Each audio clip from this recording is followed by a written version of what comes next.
구원의 샘에서 물을 기르리라 라는 말씀의 제목으로 은혜를 나누려고 합니다. 우리는 지금 2020년과 2021년이 이어지는 시간을 송구 영신 예배로 드리고 있습니다. 올해도 여러 가지 일들이 많이 있었지만 코로나19라는 전염력 강한 바이러스로 인해서 우리의 평범했던 일상의 기억과 추억들이 함몰되는 것 같습니다. 초등학교를 갓 입학한 어린 친구들은 제잘제잘 떠들면서 학교를 다니는 추억을 잃어버렸고, 대학 입시를 준비하는 고3 학생 그리고 수험생들은 더 가슴 졸이는 시간들을 보냈거나 아직도 진행 중일 것입니다. 코로나19 전파에 대한 염려 때문에 사랑하는 이웃이나 형제가 아프거나 어려운 일을 만났을 때 마음껏 손잡아주지 못하고 그렇게 함께하지 못했던 안타까운 상황들이 계속되었습니다. 백신이나 치료제 개발의 소식들이 들려오곤 하지만 그러나 아직도 이 길고 어두운 터널이 끝이 보이지 않는 그런 상황입니다. 하지만 그럴수록 그동안 우리와 함께 하신 하나님의 손길을 기억하고 그 사랑을 다시 새기면서 힘을 내려고 하고 있습니다. 여러분 모두가 그 하나님의 은혜를 경험하시기 바랍니다. 2020년 끝자락에서 드리는 오늘 예배 시간에 나눌 말씀은 오늘 읽어드린 이사야서 12장을 중심으로 구원의 샘에서 물을 기르리라 라는 말씀입니다. 보라, 하나님은 나의 구원이시라. 내가 신뢰하고 두려움이 없으리니 주 여호와는 나의 힘이시며 나의 노래시며 나의 구원이심이라. 그러므로 너희가 기쁨으로 구원의 우물들에서 물을 기르리로다. 이 말씀은 지난주에 하갈이 경험했던 살아계신 하나님이 살피신다 뜻을 가진 부엘라 헤로이라는 말씀을 준비하면서 우물에 관한 말씀을 계속 이렇게 묵상하고 또 하나님 제게 주시는 감동들이 있었습니다. 그것을 함께 나누려고 합니다. 오늘 송구영 신예배를 드리면서 그때 하나님이 주신 감동과 그리고 말씀이 여러분에게도 동일하게 적용되기를 간절히 바랍니다. 우선은 이삭이 경험했던 부엘세바의 은혜입니다. 아브라함의 아들 이삭이 때 흉년이 들어서 애굽으로 내려가려다가 블레셋 그랄 지역에 머물게 됩니다. 이 블레셋의 아비멜렉 왕은 이삭의 아버지 아브라함과 맺은 약속이 있었습니다. 예전에 아브라함의 아브라함 때에 아비멜렉과 서로 이제 일종의 상호 불가침 조약 같은 그런 것들이 있었는데 그때의 그 일도 있고 또 이삭이 하필 또 예전에 아버지가 애굽에서 했던 것처럼 아내를 누이라고 했다가 그것이 좀 발각되는 그런 상황이 있었습니다. 그것 때문에 아비멜렉이 서로 이삭과 함께 이삭에게 이 사람이나 그의 아내를 범하는 자는 죽이리라라고 그렇게 선포합니다. 그 때문에 이삭은 블레셋 지역에서 농사를 지었고 그런 보호 아래서 농사를 지었고 그 해에 100배나 얻었다 그랬습니다. 그래서 아주 거부가 되었습니다. 하지만 거부가 된 이삭을 블레셋 사람들이 시기합니다. 아비멜렉이 선포한 말도 있어서 그의 생명을 해칠 수 없고 그와 그의 아내를 건들면 범하는 자는 죽이리라 그랬으니까 그렇게 할 수는 없고 그래서 블레셋 사람들은 이삭이 판 우물을 메우는 것으로 그의 삶을 해방하는 겁니다. 그러면서 하는 말이 내가 우리보다 크고 강성한즉 우리를 좀 떠나라 라고 그렇게 이야기를 하는 겁니다. 사람의 마음이 이렇게 변하더라고요. 상대가 나보다 좀 약하다고 생각할 때는 어떤 사람은 좀 모질게 더 강하게 구는 사람도 있지만 또 상대가 나보다 약하다 그러면 좀 그를 자비롭게 대하는 경우도 있어요. 그렇지만 이것도 본심으로 보면 이게 위장된 평화인 경우들이 참 많이 있습니다. 불쌍하니까 안 됐으니까 그냥 적선하듯이 그렇게 얘기하는 겁니다. 그런데 그 사람이 나보다 좀 더 강해지거나 부해지면 남이 나보다 더 잘 되면 배가 아픈 겁니다. 어쩌면 우리의 모습을 보는 것 같았습니다. 이 블레셋 사람들이 이삭에게 지금 그렇게 대하는 것입니다. 우리는 어떻습니까? 자신은 차별 없이 똑같이 대접받기를 바라면서도 정작 타인에게는 그렇게 대하지 않는 것이 우리의 본성이 아닐까 합니다. 결국 이삭은 짐을 싸서 거처를 옮겨 다시 우물을 팠습니다. 왜냐하면 우물은 양을 먹이거나 사람이 살아가는 데 있어서 굉장히 중요한 요소이기 때문에 우물을 파는 겁니다. 그랬더니 또 샘이 나왔습니다. 이번에는 블레셋 목자들이 이 우물들이 원래 자기들 거라고 하면서 그렇게 우기는 겁니다. 어쩌겠습니까? 이 블레셋 지역에 살고 있는 이삭으로서는 다시 그곳을 떠나야 했습니다. 또 다른 곳으로 거처를 옮겨서 우물을 팝니다. 그런데 이번에도 또 물이 나왔습니다. 그러자 블레셋 사람들이 또 쫓아와서 우물을 내놓으라고 하는 겁니다. 다시 옮겨서 네 번째 우물을 팝니다. 그러자 물이 또 나옵니다. 이건 사실 기적과 같은 일입니다. 그 물이 없는 지역이고, 물이 만약에 우물을 파서 여기도 나오고 저기도 나오고 다 그랬으면 블레셋의 목자들이 그렇게 쫓아와 가지고 우물 내놓으라고 하지도 않았을 것입니다. 그런데 하나님의 도우심으로 이삭이 가는 곳마다 우물을 파는데 계속 물이 나오는 겁니다. 그러면서 네 번째 우물을 팠는데 또 물이 나오자 이번에는 블레셋 사람들도 염치가 있었는지 더 이상 우물을 내놓으라는 말을 볼 수는 없습니다. 하지만 이삭은 그 우물이 나오는 그곳을 그냥 두고 그것을 떠나서 브엘세바 쪽으로 올라가는 겁니다. 이전에 있었던 쪽으로 다시 올라가는 겁니다. 이삭이 왜 브엘세바 쪽으로 올라갔을까요? 그랄 지역은 블레셋 땅이기 때문에 그렇습니다. 하나님이 아버지 아브라함에게 약속하신 땅이 아니라는 겁니다. 그래서 이삭은 약속의 땅으로 올라가는 것입니다. 그곳에서 하나님이 이삭에게 응답하십니다. 나는 내 아버지 아브라함이 하나님이니 두려워하지 말라. 내 종 아브라함을 위하여 내가 너와 함께 있어 내게 복을 주어 내 자손이 번성하게 하리라 라고 하나님이 지금 약속해 주고 계십니다. 하나님은 언제나 약속의 땅에서 우리를 기다리고 계십니다. 하나님이 뭐 어디든지 다 계시지만 그러나 하나님이 복 주시기로 약속하신 것이 있습니다. 그 약속하신 장소를 우리는 잘 지킬 줄 알아야 되는 겁니다. 이 땅을 떠나지 말라. 이 약속의 자리, 은혜의 자리를 지키라고 하나님 말씀하고 계시는 겁니다. 하나님께 받은 약속의 땅에 믿음으로 살아가는 저와 여러분 되시기를 바랍니다. 하나님이 주시는 말씀에 힘입어서 이삭은 그곳에서 제단을 쌓고 여호와의 이름을 부릅니다. 여호와의 이름을 불렀다는 것은 제사를 지냈다는 겁니다. 그리고 장막을 쳤다 그랬어요. 그것은 그곳에서 거주를 정착을 했다는 겁니다. 그리고 우물을 팠더니 물이 나오기 시작했습니다. 순서상으로 보니까요, 제단을 쌓고 제사를 지내고 장막을 치고 우물을 팝니다. 우리는 보통 생각하면 우물을 먼저 팔 것 같은데 순서가 제사 지내고 그리고 장막 치고 우물을 파는 겁니다. 왜 그렇습니까? 이삭에게는 믿음이 있었죠. 하나님이 함께 하실 것이다. 그동안 함께 하셨던 것이라면 이곳에도 분명히 하나님의 은혜가 있을 것이다 라고 그렇게 믿음을 가지고 지금 그 일을 시작하는 겁니다. 그런데 이때 그렇게 이삭을 괴롭혔던 아비멜렉이 그곳까지 찾아옵니다. 그러면서 뭐라 그럽니까? 여호와께서 너와 함께 계심을 우리가 분명히 보았으므로 우리의 사이 곧 우리와 너희 사이에 맹세하며 너와 계약을 맺으리라 이렇게 이야기합니다.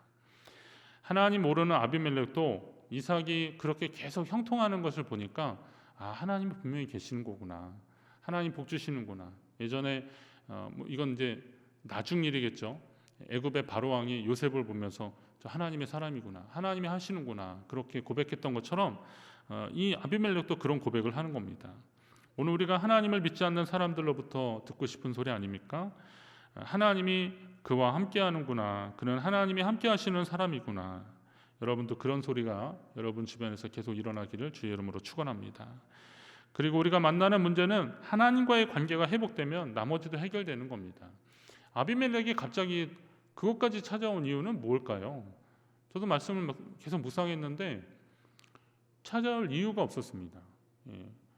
그 그랄 지역에서 우물 때문에 계속 다투기도 하고 쫓겨가서 그러다가 정작 우물이 나왔는데 그거 그냥 두고 브엘세바까지 다시 올라왔거든요.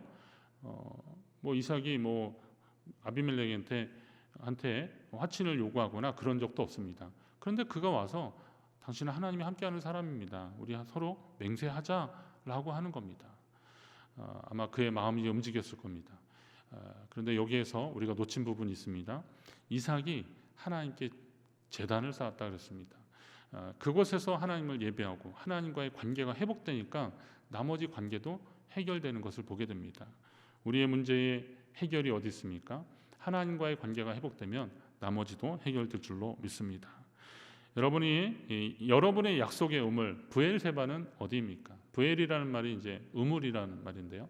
이 세바라는 말이 원래 일곱을 뜻하는 겁니다. 그래서 브엘세바 그러면 7개의 우물 그렇게 해석하는 분들도 있는데 일곱이라는 숫자가 완전함을 의미하는 겁니다. 그래서 베드로가 70번씩 7번 용서하면 되지 않습니까? 그렇게 말할 때도 일곱이라는 것은 완전함을 말하는데 맹세를 할 때도 그렇게 다시 확인하고 그러는 겁니다. 그러니까 하나님과의 관계 속에서 이 브엘세바, 맹세의 우물, 우리 인생에 있어서 브엘세바, 맹세의 우물은 어디 있습니까? 그곳에서 하나님을 우리는 경험하게 될 것입니다. 그곳에서 우리는 하나님의 복을 받습니다. 여러분 그 자리를 떠나지 마십시오. 그 자리를 잘 지키십시오. 여러분의 삶의 자리가 믿음의 자리, 하나님과 약속된 자리라는 사실을 또 믿으시기 바랍니다. 오늘 코로나19 때문에 우리가 경험하지 못했던 것들을 경험하는데 제가 목회를 하면서 성도님들이 이렇게 적은 이름과 함께 송구영신 예배를 드리는 것은 정말 처음인 것 같습니다. 근데 또 한편으로 보면 그런 마음이 드는 겁니다. 여러분의 그 삶의 자리에서 하나님께 예배하는 그 순간이 얼마나 귀한 자리인지 한번 생각을 해보십시오. 그 자리에서 우리가 하나님의 복을 받는 겁니다. 그 자리에서 하나님의 인도하심을 받는 겁니다. 여러분의 삶의 자리가 믿음의 자리라는 사실을 기억하시고 내년에도 그 하나님의 복이 계속 이어지기를 주의 이름으로 축원합니다. 두 번째 우물은 어떤 우물이냐면 다윗이 경험했던 베들레헴 성문곁 우물입니다. 베들레헴 성문곁 우물. 사울 왕이 죽었다는 소식을 듣고 블레셋은 다윗의 세력이 좀 더 커지기 전에 그 싹을 자르려고 예루살렘 바로 턱 밑까지 쳐들어왔습니다. 근방에 있는 다윗의 고향 동네 베들레헴도 이 블레셋 족속이 다 차지하고 있습니다. 예루살렘에서 이렇게 멀리 베들레헴이 보일 정도입니다. 자, 그렇게 차지하게 되었습니다. 연일 이제 계속되는 전쟁에 다윗은 물론이고 그의 용사들도 좀 지치고 피곤했습니다. 여러분 힘들 때 어떤 생각 납니까? 옛날에 좀 좋은 추억들 생각나지 않습니까? 다윗이 고향 생각이 난 거예요. 저기 이렇게 베들레헴이 보이는데 거기가 고향 동네인데 그곳에서 자기를 위협하는 블레셋 족속이 있는 거잖아요. 더 이상 지금은 당장 갈 수 없는 그런 곳. 얼마나 안타깝습니까? 통일전망대나 이런 데 가서 북녘 땅을 볼 때 우리 같은 저는 이제 실향민이나 뭐 그런 배경이 없는 사람이기 때문에 제가 볼 때는 그냥 북녘 땅이구나. 저희가 또 우리 한쪽이 있는 곳이구나 그렇지만 그쪽에서 내려온 분들이 거기 가서 그곳을 볼 때는 마음이 더 다를 겁니다. 우리가 보는 거하고 또 다를 겁니다. 자, 다윗이 베들레헴을 생각하니까 그 짠한 마음이 있었던 거죠. 그래서 지나간 말로 그의 소원을 말하는 겁니다. 베들레헴 성문곁 우물물을 누가 내게 마시게 할꼬 이렇게 합니다. 다윗은 이세의 아들로서 그의 할아버지가 오벳입니다. 그리고 증조 할아버지가 보았습니다. 증조 할머니는 누구겠어요? 룻기의 주인공 룻입니다. 자, 그러면 이 룻기의 배경이 베들레헴이지 않습니까? 다윗은 그 동네 사람이에요. 할아버지, 증조 할아버지까지 거기서 다 살고 있었습니다. 베들레헴은 다윗이 어린 시절을 보냈던 곳입니다. 그 베들레헴 성문 곁에 있는 우물은 그것이 하나 있었는데요. 이것은 언제나 시원한 물들이 계속 나왔습니다.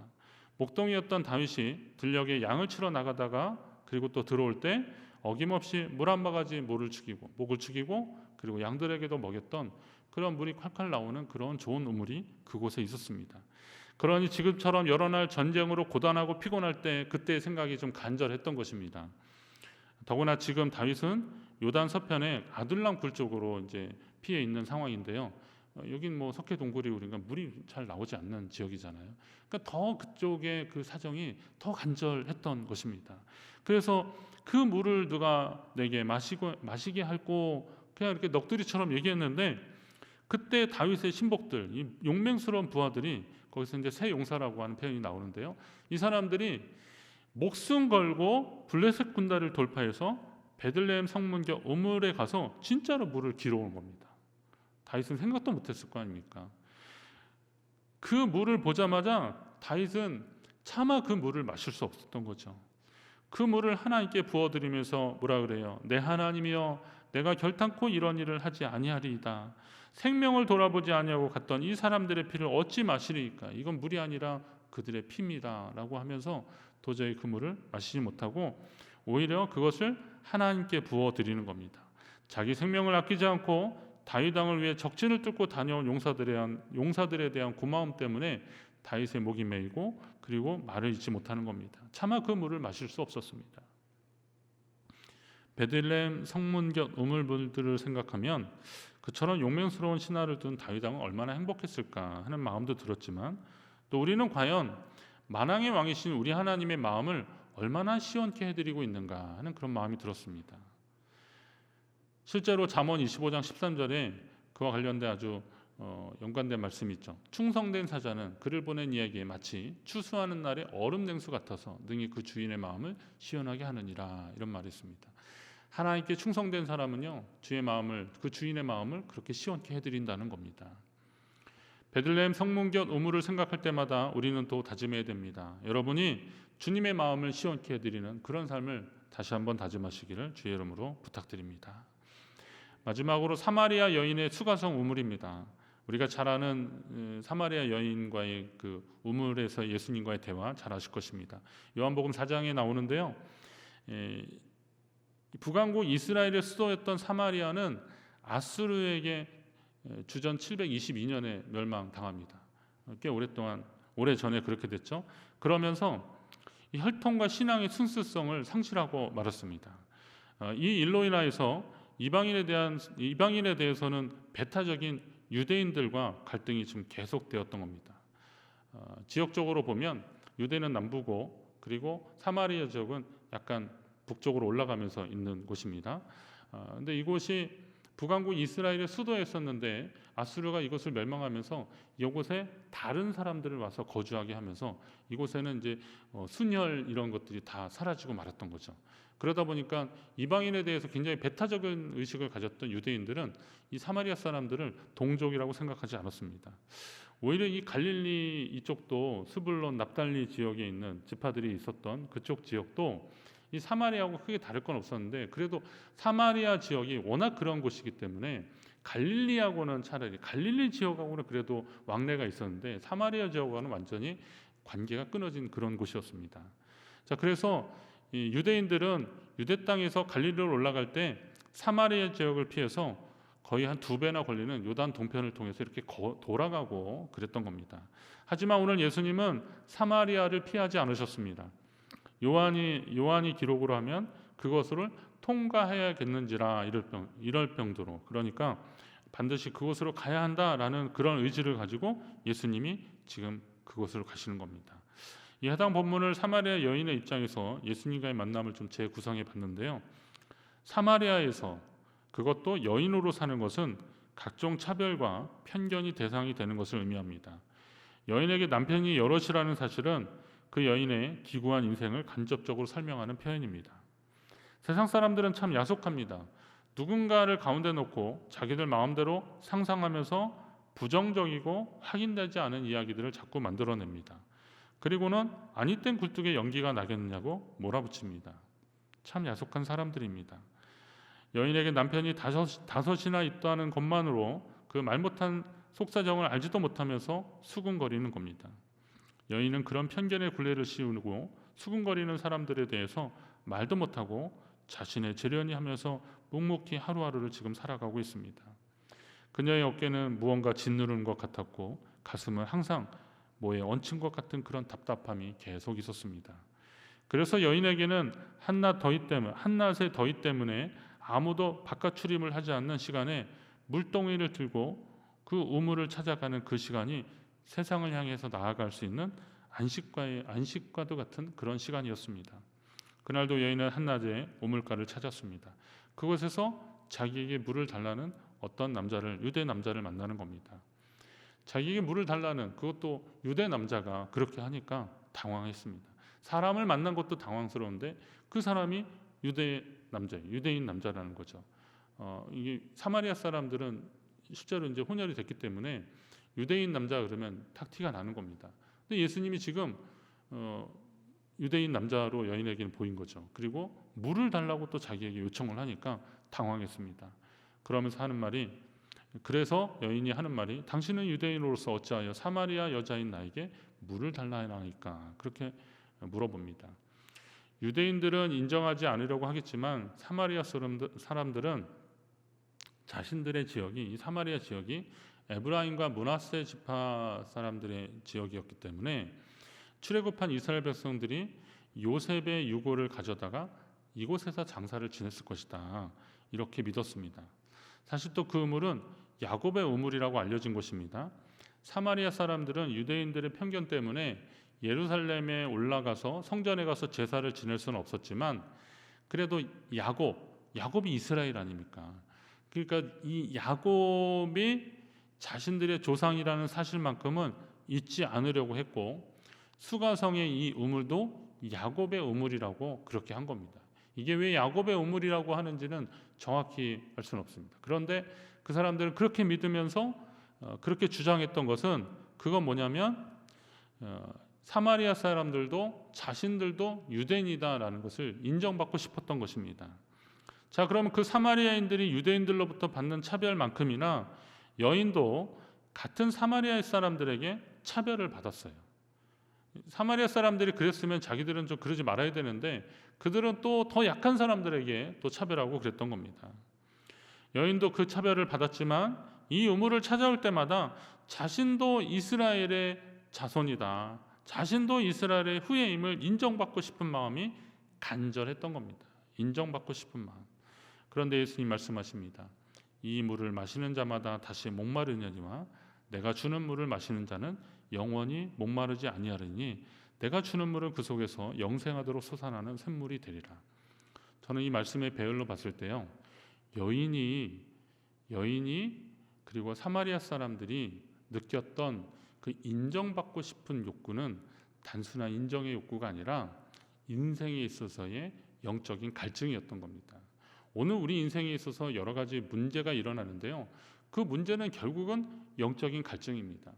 하나님의 은혜로 채워지지 않는 그 부족함, 그 갈급함 때문에 오는 갈증이라는 겁니다. 그러니 예수님이 이 물을 마시는 자마다 다시 목마르려니와 내가 주는 물을 마시는 자는 영원히 목마르지 아니할 것이라고 자신 있게 말씀하시는 겁니다. 예수님 말씀처럼 아무리 시원한 우물물이라도 먹을 때는 잠깐 갈증이 가시겠지만 그때만 그럴 것입니다. 인생의 갈증, 영적인 갈증은 그 물로 해결될 수는 없는 겁니다. 인간적으로 의지했던 것들이 잠시 위로는 될지 모르겠지만, 우리가 세상에서 누리는 것들이 잠시 나를 위로하는 것들이 될 수는 있을지 모르겠지만 그것이 우리의 근본적인 갈증을 영원히 해결할 수는 없습니다. 사마리아 여인이 우물에 물을 기르러 왔다가 생명이신 예수님을 만나고 영원한 생수를 얻는 것 같은 기쁨을 누렸듯이 오늘 우리 인생도 우리 예수님을 만나면서, 우리 주님을 만나면서 예수 그리스도 안에서 영원한 생명이 있고 참 위로와 평안이 있음을 여러분 믿으시기 바랍니다. 성경의 우물과 관련된 사건을 통해서 우리 믿음을 돌아보는 시간을 좀 가졌는데요, 100배의 복을 받았지만 그 땅이 하나님이 약속한 땅이 아님을 깨닫고 다시 맹세의 우물 브엘세바로 돌아간 이삭처럼, 또 베들레헴 성문 곁 우물물들의 시원한 만큼이나 하나님의 마음을 시원케 해드리고 싶었던 다윗의 심정으로, 그리고 세상의 편견, 선입견에 시달리며 지쳐있던 자신에게 참 생명 되신 예수님을 통해 영원히 목마르지 않는 생수를 발견한 수가성 우물가의 여인처럼 우리도 세상에서 지친 영과 혼과 육이 주님으로 인해서 쉼을 얻고 그리고 새 힘을 공급받기를 주의 이름으로 축원합니다. 우리 하나님이 채우시는 그 생수가 여러분 가운데 계속 넘쳐나시기를 바랍니다. 보라, 하나님은 나의 구원이시라. 좀 오래된 찬양인데요, 이 찬양 우리 한번 함께 잠깐 불러보도록 하겠습니다.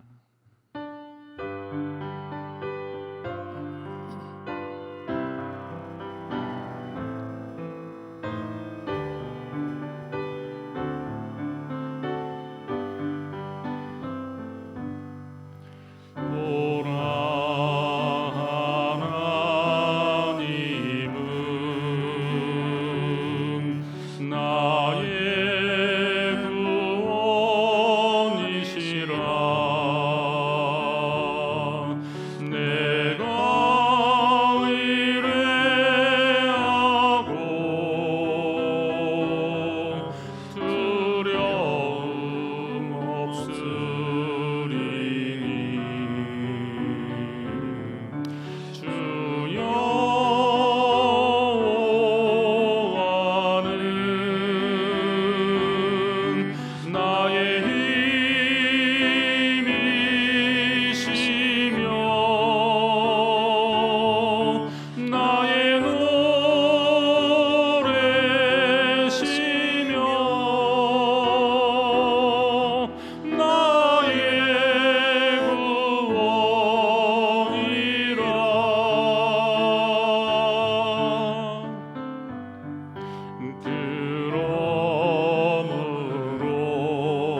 하나님 아버지, 오늘 우리가 하나님 앞에 다시 일어서기를 원합니다.